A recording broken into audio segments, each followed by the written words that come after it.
अस्सलाम वालेकुम, this is doctor Usama और आज हम जिन टॉपिक्स पे बात करने जा रहे हैं वो हैं लंग प्रेशर्स और वॉल्यूम्स के कोरिलेशंस। और लास्ट में हम बात करेंगे कि लंग्स और चेस्ट वॉल की फोर्सेस, प्रेशर्स और वॉल्यूम्स ये सब आपस में किस तरह इक्विलिब्रियम में आते हैं, किस तरह एक दूसरे को मेंटेन करते हैं। तो स्टार्ट करते हैं। सबसे पहले तो ये कि जो एटमॉस्फेरिक प्रेशर है जो कि हम इनहेल करते हैं, इसकी नॉर्मल वैल्यू 760 mmHg होती है। इसको हम एज ए स्टैंडर्ड लेते हैं तो हम इसको 0 mmHg कंसिडर कर लेते हैं। ये तो एक बेसिक इन्फो आपको पता हो। तो पहला प्रेशर जो है लंग्स के अंदर वो होता है अल्वियोलर प्रेशर। अल्वियोलर प्रेशर वो प्रेशर होता है एयर का जो कि आपकी अल्वियोलस के अंदर मौजूद होता है। इसकी वैल्यू होती है 0 eight the end of inspiration and expiration. Mid of inspiration और मिड ऑफ एक्सपायरेशन पे ये 0 नहीं होता। ये बहुत समझने वाला पॉइंट है। और ये क्यों 0 होता है ये भी समझ लें कि चूंकि हम एटमॉस्फेरिक प्रेशर ही इनहेल कर रहे होते हैं तो इन दोनों का आपस में इक्विलिब्रियम पे आना बहुत ज़रूरी होता है। तो इंस्पिरेशन और एक्सपिरेशन के एंड पे अल्वियोलर प्रेशर हमेशा 0 होता है। और ये क्वाइट रेस्पिरेशन के अंदर हम बहुत डिटेल से नेक्स्ट लेक्चर में इस पर बात करेंगे कैसे 0 होता है, कौन से इनमें डिफरेंस इन चेंजेस आते हैं। पहले आप इस डायग्राम को देखें, ये अल्वियोलस है, ठीक है। अल्वियोलस और चेस्ट वॉल के दरमियान इंट्राप्लूरल स्पेस होती है, ठीक है।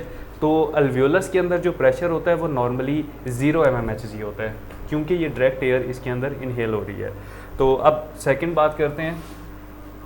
तो चूंकि at the end of inspiration और at the end of expiration ये 0 होता है और हम ये बात जानते हैं कि जहाँ पे हमारी क्वाइट एक्सपायरेशन एंड हो रही होती है उसको हम फंक्शनल रेजिडुअल कैपेसिटी कहते हैं। तो हम सिंपल वर्ड्स में ये भी कह सकते हैं कि alveolar pressure functional residual capacity पे भी 0 होता है, ठीक है। ये बड़ा इंपॉर्टेंट पॉइंट है, एमसीक्यूज़ में पूछ लेते हैं। सेकंड प्रेशर है जी इंट्राप्लूरल प्रेशर। इंट्राप्लूरल प्रेशर आप यहाँ पे देखें, इंट्राप्लूरल स्पेस के अंदर जो प्रेशर होता है उसे इंट्राप्लूरल प्रेशर कहा जाता है। इसकी नॉर्मल वैल्यू -5 होती है eight the end of expiration. और यहाँ पे एक दफ़ा देखें आप, -5 होती है eight the end of quite expiration और -8 होती है eight the end of quite inspiration. Alveolar pressure different है, वो इंस्पायरेशन और एक्सपायरेशन दोनों के एंड पे 0 ही होगा। इंट्राप्लूरल प्रेशर जो है ये -5 होता है एक्सपायरेशन के एंड पे। और इंस्पायरेशन में जब आप ज़्यादा एयर इनहेल करते हैं, आप इस पिक्चर को देखें, जो अल्वियोलस के अंदर नॉर्मली प्रेशर 0 होता है। जब आप हवा इनहेल कर लेते हैं काफ़ी सारी तो ये इंट्राप्लूरल स्पेस के प्रेशर के ऊपर फोर्स एक्सर्ट करता है जिसकी वजह से ये मज़ीद माइनस में चला जाता है। तो eight the end of quite inspiration ये -8 पे चला जाता है। ये हम कंप्लीट डिटेल से इनमें चेंजेस आते हैं। पहले मिड ऑफ इंस्पायरेशन ये -6.5 पे जाता है, फिर 8 पे जाता है। तो क्वाइट इंस्पायरेशन वाले टॉपिक में हम वो डिस्कस करेंगे। मेन पॉइंट आप फिलहाल ये याद रखें कि इंट्राप्लूरल प्रेशर इज़ ऑलवेज नेगेटिव, ये कभी पॉजिटिव हो ही नहीं सकता। ये या तो लेस नेगेटिव से इंस्पायरेशन के अंदर मोर नेगेटिव हो जाता है और मोर नेगेटिव से वापस लेस नेगेटिव हो जाता है, लेकिन ये कभी पॉजिटिव नहीं होता। और ये क्यों ज़रूरी होता है? This negative pressure sucks the alveoli open. आप यहाँ पे आके देखें, आप अल्वियोलाई जो है बेसिकली लंग्स के और चेस्ट वॉल के बारे में पहले तो आप एक चीज़ समझ लें कि जो लंग्स होते हैं इनके अंदर इनवर्ड कोलैप्सिंग फोर्स होती है। लंग्स की इलास्टिक नेचर होती है। इलास्टिक को जब आप पकड़ के खींचते हैं तो जब उसको छोड़ते हैं वो वापस कोलैप्स कर जाता है। लंग्स भी इसी तरह होते हैं, इनके अंदर जब हवा भर जाती है तो ये एक्सपेंड होना शुरू हो जाते हैं और जैसे ही उनके अंदर से हवा निकल जाती है तो वो कोलैप्स हो जाते हैं वापस। इनकी नेचर ही कोलैप्सिंग है। जबकि चेस्ट वॉल की नेचर आउटवर्ड एक्सपेंडिंग फोर्स होती है। चेस्ट वॉल हमेशा आउटवर्ड निकलने की कोशिश करती है। अब इस डायग्राम में अगर आप देखें तो यहाँ पे थोड़ा सा उलट दिखाया हुआ है, यहाँ पे आपने कंफ्यूज नहीं होना। नेचर में तो ये है कि अल्वियोलस ने कोलैप्स करना है, चेस्ट वॉल ने एक्सपेंड करना है, लेकिन जब अल्वियोलाई के अंदर प्रेशर आ जाएगा और वो इस प्रेशर से इसको बाहर एक्सर्ट करने की कोशिश करेगा तो इस प्रेशर को चेस्ट वॉल रेजिस्ट करती है। जब ये इसको रेजिस्ट करेगी तो ये ऑटोमेटिकली इसके अगेंस्ट तो इन्वर्ट ही हो जाएगा। नेचर इसकी ऐसी नहीं है, पर इन प्रेशर के रिस्पॉन्स में ये इन्वर्ट प्रेशर हो जाएगा, ठीक है। तो वो, और ये इसलिए ज़रूरी होता है, बात चल रही थी कि नेगेटिव प्रेशर जो है वो अल्वियोलाई को ओपन रखता है। यहाँ पे जो नेगेटिव प्रेशर है, जैसे ही चेस्ट वॉल अगर बाहर की तरफ एक्सपेंड करेगी तो यहाँ पे नेगेटिव प्रेशर जो है ये ज़्यादा हो जाएगा, ये अल्वियोलाई को अपनी तरफ सक करेगा जिसकी वजह से ये अल्वियोलाई ओपन रहता है, ये कभी बंद नहीं होता। ये एटिलेक्टेसिस को प्रिवेंट करता है। एटिलेक्टेसिस मेडिकल टर्मिनोलॉजी है अल्वियोलर कोलैप्स के लिए। तो हम कह सकते हैं कि जो इंट्रा प्लूरल प्रेशर है, फर्स्ट ऑफ ऑल तो मेन पॉइंट कि ये हमेशा नेगेटिव रहता है। सेकंड चीज़ ये कि ये जो नेगेटिव प्रेशर होता है ये अल्वियोलर कोलैप्स या लंग कोलैप्स या एटिलेक्टेसिस से हमें बचाने में हेल्प आउट करता है।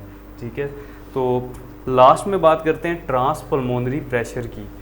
ट्रांसपल्मोनरी प्रेशर आप इस डायग्राम में अब आके देखें,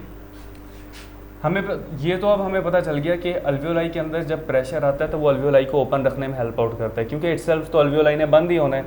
तो ये प्रेशर कितना है, कितने प्रेशर से ये ओपन हो रहा है, वो हम इस तरह फाइंड आउट कर सकते हैं कि जो इंट्राप्लूरल स्पेस के अंदर प्रेशर है, अगर हम इस प्रेशर को माइनस कर दें अल्वियोलर प्रेशर में से, तो बाकी जो अल्वियोलर प्रेशर बचेगा ये उसका असल प्रेशर है जो इस वक्त वो यूज़ कर पा रहा है, क्योंकि इस रेजिस्टेंस को भी तो ओवरकम करना है ना। तो अल्वियोलर प्रेशर में से इंट्राप्लूरल प्रेशर को माइनस करने के बाद जो प्रेशर बचता है उसे ट्रांसप्लूरल प्रेशर कहा जाता है, और ये वैल्यू यूजुअली नॉर्मली +5 होती है। ये आपको डिटरमिन करके बताती है कि अल्वियोलर के पास कितना प्रेशर है ओपन रहने के लिए। ठीक है, तो 0 में से, ये मैंने नॉर्मल वैल्यूज़ यहाँ पे लिखी हैं, 0 में से माइनस करेंगे आप इंट्राप्लूरल प्रेशर -5 को, तो ट्रांसप्लूरल प्रेशर आपके पास आ जाएगा जो कि +5 है। ठीक है, अब ये क्यों इंपॉर्टेंट है और ये जानना क्यों ज़रूरी है? ये इसलिए क्योंकि एक डिजीज़ है, ये इसकी क्लिनिकल कोरिलेशन भी साथ लिख दी है मैंने, न्यूमोथोरैक्स। न्यूमोथोरैक्स में क्या होता है कि आपके लंग्स के अंदर होल्स बन जाते हैं। अल्वियोलाई जब जगह जगह से टूट फूट का शिकार होगा तो जो बाहर से एटमॉस्फेरिक प्रेशर में हवा आ रही है वो बाहर निकल जाएगी। जब वो बाहर निकल जाएगी तो इंट्राप्लूरल प्रेशर और इसका जो डिफरेंस था वो डिफरेंस खत्म हो जाएगा, ये भी 0 हो जाएगा, ये भी 0 हो जाएगा, ये इक्विलिब्रियम पे आ जाएंगे। जब 0 में से आप 0 माइनस करेंगे तो ट्रांसप्लूरल प्रेशर भी 0 ही रह जाएगा आपके पास, लंग्स कोलैप्स कर जाएंगे। ठीक है, जो अल्वियोलाई को ट्रांसप्लूरल प्रेशर ये डिटरमिन करता है ना कि अल्वियोलाई कितनी फोर्स से ओपन हो रहे हैं। जब ये फोर्स ही 0 हो गई तो अल्वियोलाई नेचुरली तो कोलैप्स करते हैं, कोलैप्सिंग पावर है उनमें, कोलैप्सिंग फोर्स है, तो वो कोलैप्स कर जाते हैं, एटिलेक्टेसिस हो जाती है। तो ट्रांसप्लूरल प्रेशर क्या होता है?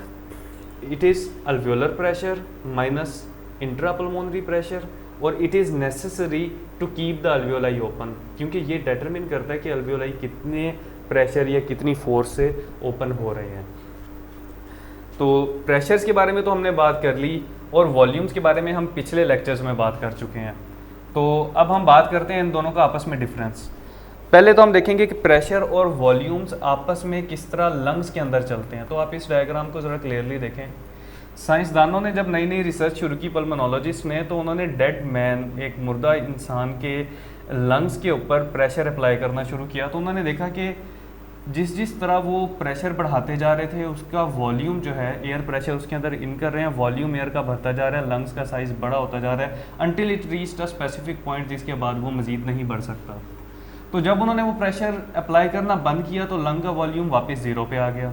ठीक है, तो उन्होंने देखा कि डेड मैन के अंदर जितना, तो लंग्स की नेचर एक्चुअली ये है कि जितना उन पे प्रेशर डाला जाए उनका वॉल्यूम बढ़ता जाता है। ये तो प्रेशर और वॉल्यूम का कोरिलेशन हो गया लंग्स में। लेकिन यहाँ पे एक पॉइंट याद रखने वाला है कि ज़िंदा इंसानों में ऐसे नहीं होता, जिसकी वजह से पल्मोनोलॉजिस्ट बड़े कंफ्यूज थे कि ज़िंदा लोगों में तो लंग्स में हमेशा कुछ ना कुछ एयर रह जाती है, और उसके बारे में हमने लंग वॉल्यूम्स में डिस्कस भी किया था कि उसे रेजिडुअल वॉल्यूम कहा जाता है, जो कि कभी भी एक्सहेल नहीं किया जा सकता। तो इसको एक्सप्लेन करता है चेस्ट वॉल। पहले आप समझ लें कि चेस्ट वॉल में प्रेशर और वॉल्यूम का डिफरेंस क्या होता है। इस डायग्राम को देखें। पहली चीज़ तो ये कि चेस्ट वॉल एक आउटवर्ड फोर्स होती है, आउटवर्ड पुल इसका होता है।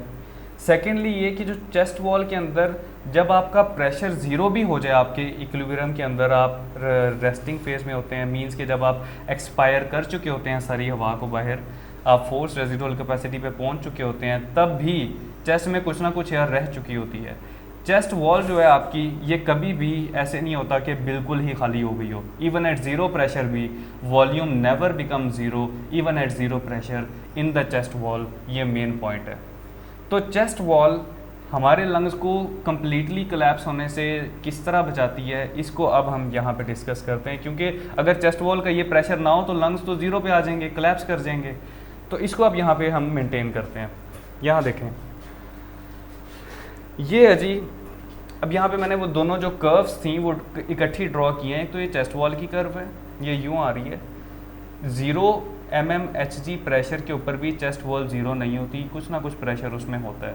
जो हवा उसमें कुछ ना कुछ वॉल्यूम ऑफ एयर उसमें मौजूद होता है, और इस वॉल्यूम ऑफ एयर को अगर आपने निकालना है तो आपको नेगेटिव प्रेशर या फोर्सफुल एक्सपायरेशन करनी पड़ेगी। इसी तरह ये लंग्स आ गए।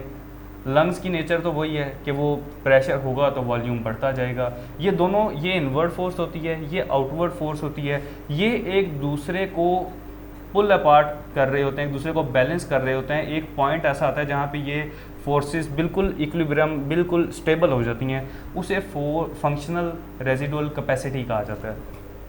अब आपको समझना है कि ऐसा कैसे होता है, और ये फंक्शनल रेजिडुअल कैपेसिटी वो होती है जहाँ पे हमारी नॉर्मल रेस्पिरेशन या respiratory system as a whole चल रहा होता है। चेस्ट वॉल इधर खींच रही है, लंग्स इधर खींच रहे हैं। अब आपका रेस्पिरेटरी सिस्टम जहाँ पे दोनों इक्वली बैलेंस्ड हो जाएंगे, वहाँ पे आपकी रेस्पिरेशन नॉर्मल चल रही होती है, ठीक है।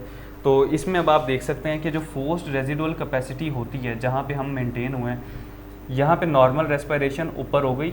अब नीचे जितना भी वॉल्यूम बच गया है उसे अगर आपने फोर्सफुली एक्सपायर करना है तो उसके लिए आपको फोर्स लगानी पड़ेगी। इसके बावजूद भी एट द एंड कुछ वॉल्यूम ऑफ द एयर रह जाता है जिसे आप ये फोर्सफुल एक्सपायरेशन के बाद भी नहीं निकाल पाते, और उसको रेजिडुअल वॉल्यूम कहा जाता है। सो गाइस, यहाँ पे आप देख सकते हैं ये पिक्चर को कुछ बुक्स ने तो इस तरीके से लिखा हुआ है कि उन्होंने प्रेशर और वॉल्यूम को 0 पॉइंट लिया हुआ है, ठीक है। तो उन्होंने इसको बड़े इजीली एक्सप्लेन किया हुआ है कि लंग्स ये हैं, चेस्ट वॉल ये है, फंक्शनल रेजिडुअल कैपेसिटी पे आके हमारा रेस्पिरेटरी सिस्टम चल रहा होता है, ठीक है। और लेकिन जो फर्स्ट एड है उसके अंदर उन्होंने फंक्शनल रेजिडुअल कैपेसिटी को उन्होंने मिड पॉइंट लिया हुआ है सॉरी 0 पॉइंट लिया हुआ है। वहाँ पे पिक्चर यहाँ से शुरू हो रही है, वो दिखा रहे हैं कि फंक्शनल रेजिडुअल कैपेसिटी के ऊपर भी जो लंग वॉल्यूम है वो 0 नहीं होता, आप देख सकते हैं यहाँ पे होता है। और फंक्शनल रेजिडुअल कैपेसिटी के बाद जो नीचे वॉल्यूम बचता है उसके लिए आपको नेगेटिव प्रेशर अप्लाई करना होता है। तो कंफ्यूज नहीं होना, बात ये एक ही है, सेम ही है। Chest wall outward, lungs inward, respiratory system इनके सेंटर में होता है जहाँ पे भी इक्विलिब्रियम मेंटेन हो जाए, और वो जहाँ पे मेंटेन हो जाता है उस पॉइंट को हम कहते हैं फंक्शनल रेजिडुअल कैपेसिटी, ठीक है। तो इसकी अब एक कोरिलेशन है बहुत इंपॉर्टेंट। वैसे तो लंग कंप्लायंस के अंदर हम इसको डिटेल से पढ़ेंगे, लेकिन यहाँ मैं डिस्कस कर देता हूँ आपको। लंग कंप्लायंस ये होती है कि कितने प्रेशर के ऊपर कितना वॉल्यूम चेंज हो रहा है आपके लंग्स के अंदर, ठीक है। तो ये नॉर्मली तो ऐसा होना चाहिए कि आप थोड़ा सा प्रेशर अप्लाई करें और ज़्यादा सारा वॉल्यूम आपके लंग्स में चेंज हो जाए। लेकिन जिन लोगों में लंग्स कंप्लाइंट नहीं होते, उनमें कोई डिजीज़ हो जाती है, कंप्लाइंस की कमी होती है, उनमें क्या होता है इसको आप ये इसके साथ ही चूँकि रिलेट करता है तो मैंने यहाँ ये एक्सप्लेन कर दिया है। देखिए जिस तरह हम प्रेशर अप्लाई कर रहे हैं, लंग का वॉल्यूम बढ़ना चाहिए नॉर्मली, ठीक है। लेकिन क्या होता है जब लंग्स कंप्लाइंट नहीं रहते तो उसमें लंग्स उस हिसाब से वॉल्यूम उनमें नहीं बढ़ता, कंप्लाइंस की कमी हो जाती है। जब लंग्स की इनवर्ड पुल नीचे हो जाती है तो चेस्ट वॉल तो अपनी जगह पे ही है, चेस्ट वॉल को तो कोई फ़र्क नहीं पड़ा। अब चेस्ट वॉल का प्रेशर ज़्यादा है, लंग्स की कंप्लाइंस कम है, तो ये जब एक दूसरे को मेंटेन रखने के लिए इक्विलिब्रियम रखते हैं तो वो जो फंक्शनल रेजिडुअल कैपेसिटी है उसका पॉइंट नॉर्मली जो यहाँ होना चाहिए था वो यहाँ आ जाता है, क्योंकि इसने ये वैल्यू वॉल्यूम की नीचे हो गई है। तो यहाँ आपने एक मेन पॉइंट समझ लिया है कि जैसे जैसे लंग कंप्लाइंस कम होती जाएगी, फंक्शनल रेजिडुअल कैपेसिटी भी कम होती जाएगी। जूँ जूँ लंग कंप्लाइंस ज़्यादा होती जाएगी, फंक्शनल रेजिडुअल कैपेसिटी भी ज़्यादा होती जाएगी। मींस के लंग्स के अंदर जो रेजिडुअल वॉल्यूम पीछे पड़ा हुआ है वो ज़्यादा होगा, ठीक है। तो this was all the discussion which I talked about lung pressures और प्रेशर और वॉल्यूम्स के डिफरेंसेस, और चेस्ट वॉल और लंग का आपस में जो इक्विलिब्रियम मेंटेन हो रहा है, जिस पॉइंट पे मेंटेन हो रहा है उसे क्या कहते हैं, एफआरसी कहते हैं। और एट द एंड जितना मर्जी आप नेगेटिव प्रेशर अप्लाई कर लें, स्टिल चेस्ट वॉल के पुल की वजह से कुछ स्पेस फिर भी रह जाएगी जो कि आप कभी भी एक्सपेल आउट नहीं कर सकते, और उसे रेजिडुअल वॉल्यूम कहा जाता है। इटसेल्फ लंग्स की नेचर ये होती है कि ये कोलैप्सिंग होती है, और अगर चेस्ट वॉल का आउटवर्ड पुल ना हो तो लंग्स बिल्कुल कोलैप्स करके आपको एटिलेक्टेसिस करवा सकते हैं।